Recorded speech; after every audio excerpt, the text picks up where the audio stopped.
तो दोस्तों हम बात करेंगे धान में लगने वाले रोगों की। तो जिसमें हम बात करेंगे खेरा डिजीज की।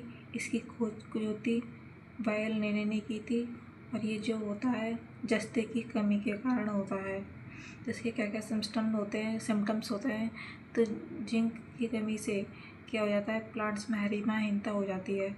और जो इसके खेरा रोग के जो लक्षण होते हैं कहाँ दिखाई देते हैं, मुँह के खेत में जो है रोपाई के लगभग 15 दिन बाद दिखाई देते हैं, यानी कि जब 2 से 3 पत्तियाँ निकल आती है पौधे में जब दिखाई देते हैं। और जिंक की कमी से क्या हो जाता है, पत्तियों में ऊतक यानी कि नेक्रोसिस हो जाएगा, जिसके कारण क्या हो जाएगी, अपर लिप्स जो होती है ब्रॉन्ज कलर में जो है वो हो जाती है, ब्रॉन्ज कलर की हो जाती है। और इससे पत्तियों का जो हरा भाग होता है वो कैसा हो जाता है, कत्थे रंग में जो है बदल जाता है। और जो जो न्यू लीव्स होती है वो कैसे, नई पत्तियाँ छोटी हो जाएंगी, पतली हो जाएंगी और उनकी नई पत्तियों का विकास जो है रुक जाता है। इसके मैनेजमेंट के लिए हम जो है जर्डानाइसोफोर का 5 kg प्लस इसके साथ 2 kg यूरिया पर हेक्टेयर यानी कि दर से जो है रोपाई से पूर्व जो है खेत में इस्तेमाल करते हैं। और हम इसका जो है 0.05% जर्डानाइसोफोर का जो है पानी छिड़काव करते हैं। 3 बार इसका यूज करेंगे 10 दिनों के अंतराल पर। तो दोस्तों अब हम बात करेंगे ऑब्जेक्टिव क्वेश्चंस की। तो धान के खेरा रोग की खोज किसने की थी, तो आप इसका आंसर जो है कमेंट में हमें बताएं। धान का खेरा रोग किस पोषक तत्व की कमी से होता है।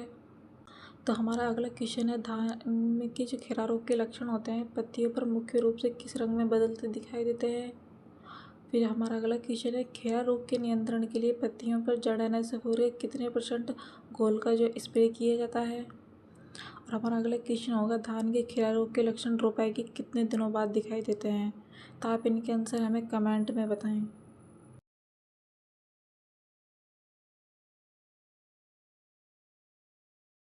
तो दोस्तों हमारा अगला डिजीज बैक्टीरियल लीफ ब्लाइट यानी कि जीवाणु पत्ती झुलसा रोग है, जिसका कॉजल ऑर्गेनिज्म यानी पैथोजन जो होता है जेंथोमोनास ओराइजी यानी पीवी ओराइजी होता है। इसके सिम्टम्स क्या क्या दिखाई देते हैं प्लांट पर। धान में जब बालियाँ निकलती है उस समय जो है इसके लक्षण जो है दिखाई देते हैं। इस रोग में जो है पौधे पर जो है क्रैसिक अवस्था जो है वो दिखाई देती है। तो क्रैसिक अवस्था हम किसे कहेंगे, जीवाणु जो होते हैं पत्तियों की नोक पर जो होता है, जो घाव होते हैं उनके माध्यम से जो है प्लांट में प्रवेश कर जाते हैं, जिससे युवा पौधा जो होता है सूख करके क्या हो जाता है, नष्ट हो जाता है। और इस रोग में पत्तियों पर जो है पानी से भीगी हुई क्या बनती है, धारियाँ बनती हैं, जिससे पत्तियाँ क्या हो जाती है, पीली पड़ जाती है और लीव्स जो है सूखने लगती है। जैसे कि आप, ये एक प्लांट है,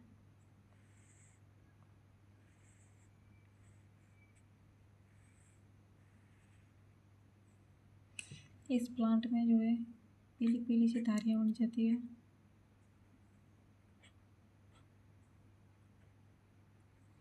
और इस तरीके से पूरे प्लांट में फैलकर जो है पूरे प्लांट को जो है नष्ट कर देती है। तो अब हम बात करेंगे पैथोजन की। तो पैथोजन में जो है बैक्टीरिया, तो ये जो रोग होता है बैक्टीरिया के द्वारा होता है। तो जो बैक्टीरिया होता है वो ग्राम नेगेटिव होता है, रोड शेप्ड का यानी कि छड़ाकार होता है, और अराबिक यानी कि वायवीय होता है। बैक्टीरिया की जो साइज होती है वो 1 से 2 इंटू 0.8 से 1.0 माइक्रोमीटर होती है। रोग के फैलने के लिए कौन कौन सी फेवरेबल कंडीशंस पाई जाती है, जैसे कि भारी वर्षा, गहरी सिंचाई, जल, नाइट्रोजन का अत्यधिक उपयोग करने से, तेज़ हवाएं आने से भी जो है डिजीज एक प्लांट से दूसरे प्लांट्स में फैलता है। फसल की ग्रोथ के समय हाई टेम्परेचर या हाई ह्यूमिडिटी होती है तो उससे भी जो है डिजीज फैलता है। अब हम इसकी डिजीज साइकिल यानी कि रोगजनक के बारे में बात करेंगे। तो इसका जो प्राथमिक संक्रमण यानी कि रोग जो है किस प्रकार जीवित रहता है और इस रोग की शुरुआत जो है कैसे होती है। तो इसका प्राइमरी इन्फेक्शन यानी कि जो होता है जीवाणु जो होता है संक्रमित अवशेषों यानी कि इन्फेक्टेड जो स्टबल्स होते हैं उन पर जीवित रहता है। सेकेंडरी इन्फेक्शन यानी कि यह रोग दूसरी बार किस प्रकार से फैलता है। तो इसमें जो रोगजनक होते हैं सिंचाई के पानी की या बारिश के द्वारा जो है फैलते हैं।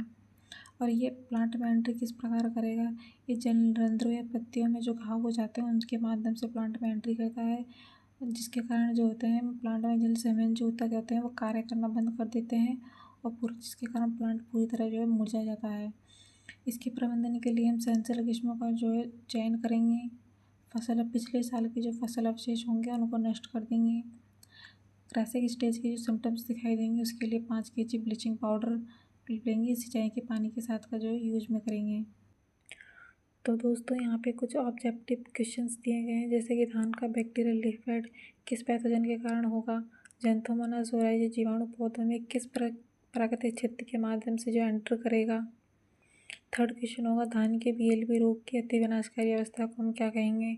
और केमिकल कंट्रोल में कृषि अवस्था को नियंत्रित करने के लिए हम सिंचाई जल के साथ किस रसायन का उपयोग करेंगे। तो इनके आंसर आपको कमेंट में देने हैं।